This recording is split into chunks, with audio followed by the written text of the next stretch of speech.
Sudah apa belum melihat YouTube tentang kondisi COVID-19 di India? Pemberitaan di YouTube, ada pemberitaan tentang tsunami COVID di India dan saya sudah mengikutinya, melihatnya sangat mengerikan sekali. Ya, semoga saja kita yang ada di Indonesia ini terhindar dari hal-hal yang semacam itu. Makanya kita juga harus mawas diri, juga berhati-hati, juga harus menerapkan protokol kesehatan dengan baik. Jangan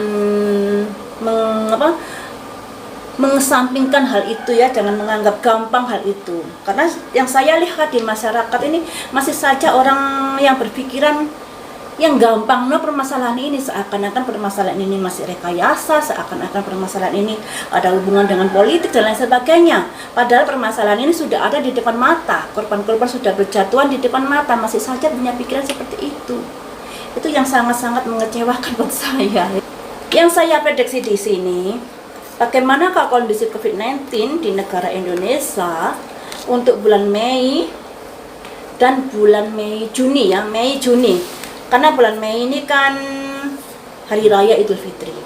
Otomatis banyak yang kumpul-kumpul dengan keluarga. Walaupun dari pemerintah sudah melarang adanya arus mudik, tapi yang namanya orang masih ada saja yang bandel.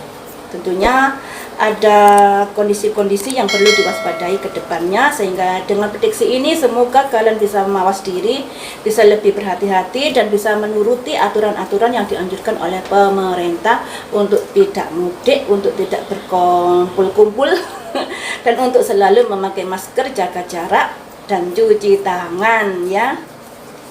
Baiklah, ini saya pojok dulu. Kondisi COVID-19 di negara Indonesia bulan Mei sama Juni. 2 bulan ya guys.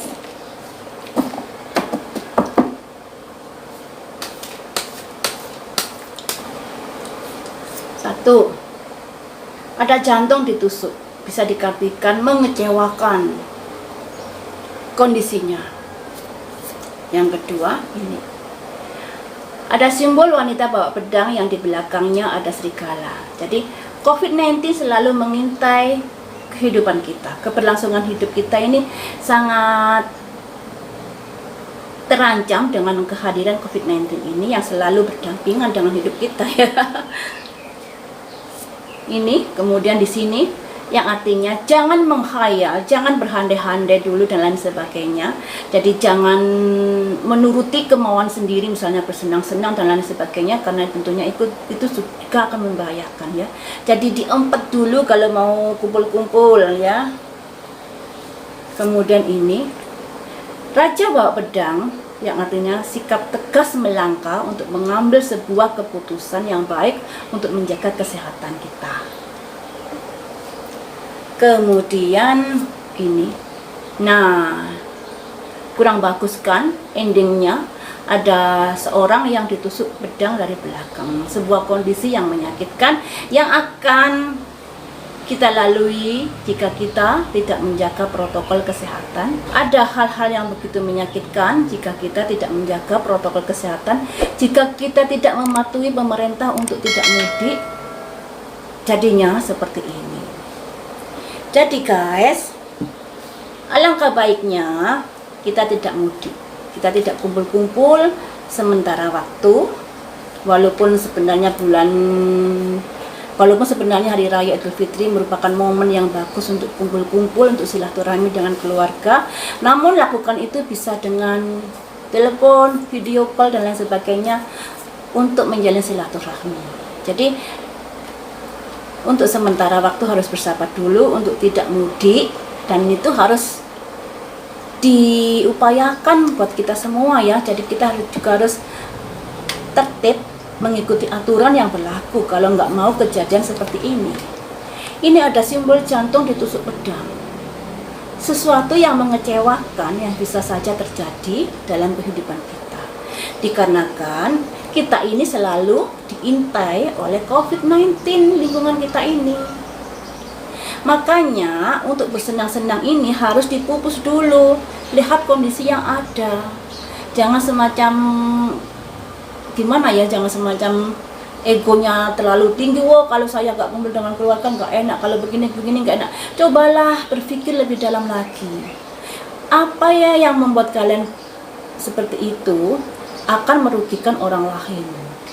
Karena di sini kondisinya kurang bagus untuk saat ini. Kemudian di sini harus ada ketegasan dari diri kita sendiri dalam menjalani kehidupan sehari-hari. Jangan hanya tergantung pada pemerintah, tapi kita harus mengupayakan dalam kehidupan sehari-hari juga harus menjaga protokol kesehatan. Nanti ujuk-ujuknya korban COVID-19 membludak, kemudian nyalain pemerintah. Padahal di depan mata kita melihat orang kumpul-kumpul juga banyak, ya. Seperti itu. Kemudian di sini jika kita nggak bersikap tegas, jika kita tidak mengikuti anjuran pemerintah, yang terjadi ini orang mati ditusuk dari belakang oleh beberapa pedang. Yang artinya COVID-19 itu betul-betul membahayakan untuk keberlangsungan hidup kita. Makanya kita juga harus waspada untuk ini. Alangkah baiknya tidak mudik dulu, dan kita bisa melalui video call, telepon dalam menjalin silaturahmi. Kemudian akan saya prediksi apa yang harus dilakukan dan apa yang tidak boleh dilakukan dan apa yang harus diutamakan untuk menjaga atau mengurangi COVID-19 ini. Saya ambil 4 kartu ya. Yang harus dilakukan yaitu istirahat sejenak dari keramaian. Sekalipun mungkin kita ini lelah dengan kehidupan saat ini, rutinitas saat ini, ada rasa jenuh dan lain sebagainya, tapi cobalah untuk memahami kondisi yang ada ini ya. Kemudian ini yang tidak boleh dilakukan adalah kurang mewaspadai apa yang terjadi, yang dilambangkan ini. Jadi kita harus waspada, jangan setengah-setengah dalam menanggulangi COVID-19 ini. Karena yang saya lihat memang setengah-setengah ya, pakai masker tapi tidak jaga jarak. Banyak yang seperti itu loh. Jadi seakan-akan tidak ada COVID-19, cuman masker ini sebagai sarana saja karena takut ditangkap oleh pamong praja. Banyak yang seperti itu. Jadi masih berdesak-desaan, berkumpul-kumpulan, tapi pakai masker. Tentunya ini juga kurang bagus ya. Kartu yang nomor 3, ini, cangkir. Ini yang harus dioptimalkan, yaitu harus mengerti kondisi yang ada, sayangi diri sendiri, sayangi keluarga, sayangi orang-orang di sekitar. Tanamkan kesadaran itu pada diri kita. Ya, kalau kita sayang pada diri sendiri, ya harus menjaga kesehatan, ya harus mengikuti aturan. Dengan menyayangi diri kita sendiri, kita juga akan menyayangi lingkungan di sekitar kita, macam itu. Kemudian kalau kita sudah melakukan hal ini, hasilnya nanti seperti apa? Ini ya, hasilnya masih kurang memuaskan. Jadi ada kaki dan tangan diikat di kayu, yang artinya masih bisa dikatakan COVID-19 masih bersama kita dan masih mengancam kita, dan kondisinya masih bisa dikatakan kurang bagus. Sekalipun kita sudah berusaha semaksimal mungkin, tapi ya lebih baik berusaha daripada tidak ya kak. Seperti itu. Jadi teman-teman, COVID-19 ini memang ada, dan saya juga sudah divaksin. Terus saya divaksin juga nggak ada efeknya apa-apa, cuman habis vaksin itu ngantuk banget. Dan sebelum vaksin itu saya ditanyakan ada sakit bawaan, ada alergi atau tidak, terus dan lain sebagainya. Begitu saya mengatakan nggak ada, baru saya dipersilahkan untuk divaksin. Pemerintah sudah berupaya sebaik mungkin kepada rakyatnya untuk bisa menjaga keberlangsungan hidup dengan melakukan vaksin itu tadi. Tapi kebanyakan yang saya dengar masyarakat masih banyak saja yang meragukan akan vaksin. Padahal vaksin itu adalah untuk menjaga keselamatan diri kalian sendiri. Dan saya rasa pemerintah juga nggak akan ceroboh dalam hal ini. Tentunya nggak akan menyusahkan rakyatnya, misalnya dilomprong rakyatnya setelah divaksin nanti begini-begini, enggak. Tentunya sudah ada berpikir lebih lanjut efek negatifnya dan manfaatnya dari vaksin tersebut.